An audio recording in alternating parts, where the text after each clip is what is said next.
Dengan segala kerendahan hati dan ketulusan, dan dengan penuh kesadaran, saya ingin sampaikan sebuah keputusan yang telah saya renungkan dengan sangat mendalam setelah berdoa, bermuhasabah, dan istikharah.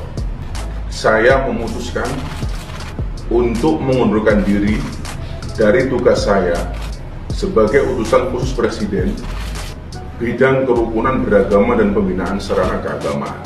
Keputusan ini saya ambil bukan karena ditekan oleh siapapun, bukan karena permintaan siapapun, tetapi keputusan ini saya ambil karena rasa cinta, hormat, dan tanggung jawab saya yang mendalam kepada Bapak Presiden Prabowo Subianto serta seluruh masyarakat.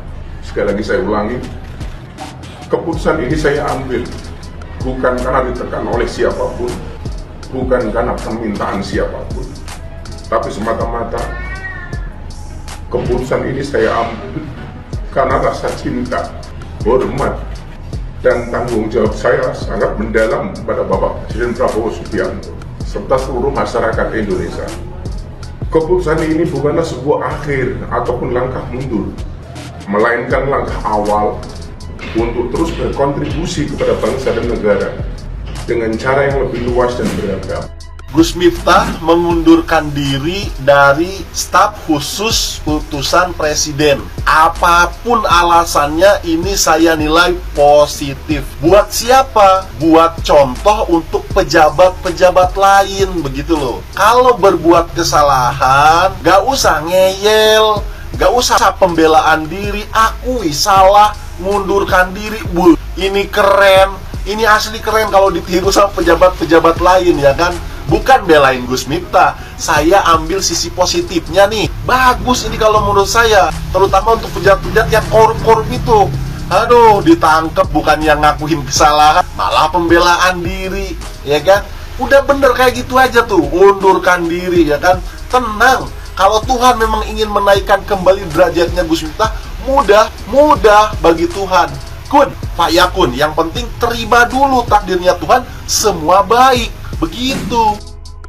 Guys, buntut dari kasus Gus Miftah yang kemarin yang viral gara-gara ngehina penjual es teh dan dia didesak untuk mengundurkan diri dari jabatannya, dan per hari ini si Gus Miftah ini mengundurkan diri dari jabatannya, dan ini menurut gue adalah bentuk gentle-nya dia untuk mempertanggungjawabkan apa yang sudah terjadi, terlebih-lebih karena dia ini adalah seorang staf khusus kepresidenan dan juga seorang ulama. Jadi dia ini harusnya memberikan contoh yang baik untuk masyarakat. Kalau misalkan perbuatan dia nggak baik, apa yang mau dicontoh oleh masyarakat? Dan dengan mundurnya dia ini, ya ibaratnya itu mulutmu adalah harimaumu gitu loh. Jadi ini untuk para pejabat negara harus bisa menjaga lisan, omongan, tutur kata, jangan sampai menyinggung orang-orang yang orang-orang kecil dijadiin lelucon ya. Ini pelajaran buat semuanya sih sebenarnya untuk kejadian ini.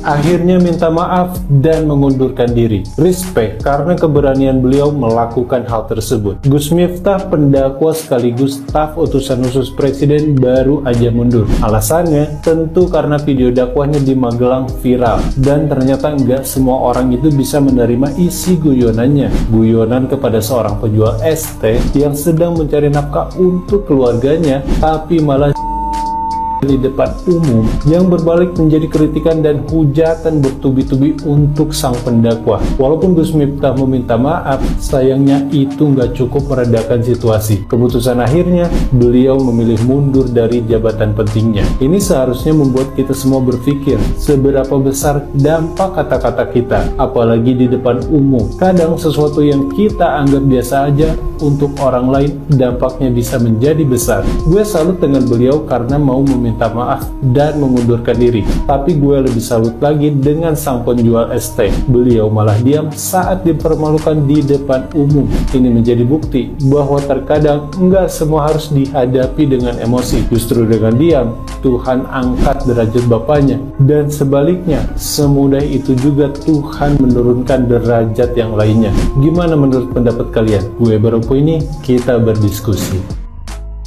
Gus Miftah akhirnya mundur sebagai utusan khusus kepresidenan ya, untuk keberagaman ya, katanya gitulah. Dan dia mengumumkan dengan sangat haruistik ya, sangat mengharukan ya. Tapi lu tahu nggak sih, sebenarnya gini loh, harusnya air matamu yang kamu keluarkan di saat mengumumkan untuk mengundurkan diri sebagai pejabat negara ya, nggak usah dibilang staf khusus presiden lah, sebagai pejabat negara, itu yang harus kamu tumpahkan di saat kamu meminta maaf kepada si bapak penjual es teh ya. Saat dia minta maaf, disitulah dengan hikmatnya, dengan merasa bersalahnya meminta maaf, bukan di saat mengundurkan diri sebagai pejabat ya kan. Karena memang gendangnya udah ketahuan ya. Andai menunggu diberhentikan oleh Pak Prabowo ya, kemungkinan ada semacam nggak enak hati ya, karena sumbangsih Gus Miftah ini udah besar di pemenangan Prabowo Gibran ya kan. Tapi kalau dibiarin, ini satu Indonesia udah menuntut untuk memecat ya dari Gus Miftah ini. Jadi memang langkah dari Gus Miftah ini kan sebenarnya rela nggak rela menurut saya ya, karena kalau dia tetap kekeh ya figur dari Pak Prabowo yang rusak ya. Tapi kalau dia mengundurkan diri ya semuanya everything's gonna be alright ya kan. Cuman dia nggak berplat merah lagi, itu aja.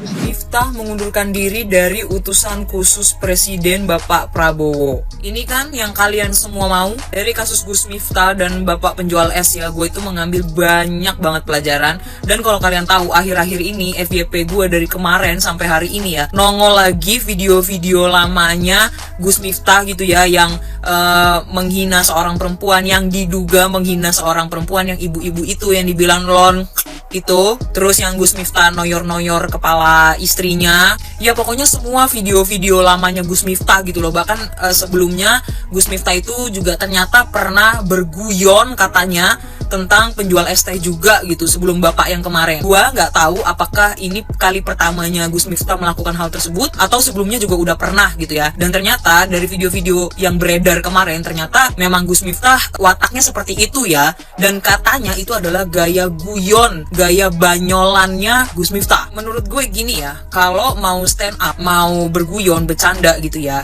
ya mbok belajar juga gitu tentang perasaan manusia gitu. Kalau kamu mau belajar tentang agama, belajar pula tentang manusianya, karena yang menganut agama itu siapa? Manusia. Jadi kalau kamu mau belajar agama, belajar juga tentang manusia, supaya kamu tidak hanya pandai beribadah, tidak hanya pandai berdakwah, tapi kamu juga pandai mengerti dan menghargai orang lain. Karena apa? Karena kamu menyebarkan Injil, menyebarkan dakwah itu kepada manusia kan, bukan kepada binatang. Terus gue juga belajar ya, banyak netizen yang bilang kalau ini adalah cara Tuhan, cara Allah gitu ya, membuka rezeki untuk bapak penjual es tersebut gitu. Menurut gue hal itu mungkin bisa berpengaruh ya, walaupun gue ya 50-50 setuju gak setuju gitu. Karena masa iya lo mau naikin rezeki orang tapi dengan cara menghina, dengan cara mengenyek, mengejek gitu loh. Tapi ya oke lah gitu, kalau misalkan bapak ini gak viral karena Gus Miftah, mungkin kita juga gak ada yang tahu bapak penjual es ini siapa gitu kan. Tapi gue lebih setuju lagi kalau ini adalah cara Tuhan, cara Allah untuk menggerakkan hati kita para netizen, para manusia untuk membantu bapak tersebut. Karena menurut gue, kalau Tuhan, kalau Allah tidak menggerakkan hati kita sebagai manusia, tidak menggerakkan hati kita sebagai penonton yang dari kemarin netizen tontonin video tersebut, tapi kalau hati kita tidak tergerak, ya tidak akan ada bantuan untuk bapak itu. Adab itu adalah norma ya terhadap santun, terhadap sopan santun, dan merupakan ekspresi dari watak manusia. Dari video penjual bapak es kemarin ya, itu gua bisa berasumsi bahwa ternyata wataknya Gus Miftah itu terbongkar gitu lewat satu video viral bapak es teh itu ya. Tiba-tiba banyak banget kan video-videonya Gus Miftah yang udah lawas-lawas tuh terbuka lagi gitu, bahkan viral lagi gitu. Dan ternyata yang gua tonton lebih parah. Gua udah sampai nggak tahu lagi kalau gua bilang itu watak, gua nggak bisa ngejudge. Tapi kalau gue bilang itu bercanda, gue juga gak bisa menerima bercandaan itu gitu loh. Dan kayak gini loh, kayak kita tuh harus bisa membedakan ya, kalau orang yang kita ajak bercanda itu tidak tertawa, berarti orang itu tidak menganggap hal itu sebagai bercandaan gitu. Karena sekalipun kita bercanda tapi jayus gitu, atau sekalipun kita bercanda tapi orang itu ngerasa gak lucu gitu, dia pasti punya ekspresi yang tersendiri untuk membuat kayak, haha, lo receh banget sih, haha, lo jayus banget sih gitu loh. Tapi kalau ekspresi mukanya itu udah menghela nafas, muka ekspresinya itu udah bengong, udah terdiam, mukanya udah tersedih, ya kelihatan kan dari mimik wajahnya, ya berarti itu bukan guyon, itu bukan bercanda, tapi kamu sedang menyakiti hati orang tersebut. Dan sekarang Gus Miftahnya sudah mengundurkan diri ya guys ya. Ini bukan yang kalian mau. Menurut gue Gus Miftah cukup gentle ya untuk meminta maaf gitu ya, sekalipun katanya berita yang gue baca itu acara tersebut tuh sebenarnya tanggal 20 November, tapi Gus Miftah baru minta maaf kemarin. Ya nggak apa-apa, better telat daripada tidak minta maaf sama sekali. Dan gue cukup bilang Gus Miftah itu gentle ya, karena beliau bilang kalau beliau itu mengundurkan diri gitu, berarti bukan dipecat. Karena menurut gue kalau dipecat mungkin akan lebih terdengar atau terasa tidak hormat gitu ya, atau dipecat tuh kayak kayak kita tuh di Indonesia ini kalau udah ngomong dipecat itu kayak, hah lo dipecat tuh kayak konotasinya tuh udah negatif gitu, artinya udah negatif gitu, padahal belum tentu juga. Semoga dengan adanya pelajaran ini ya, hal ini juga bisa menjadi pelajaran untuk Gus Miftah ke depannya, untuk gua pribadi dan untuk kita semua yang mendengar, membaca berita tentang beliau.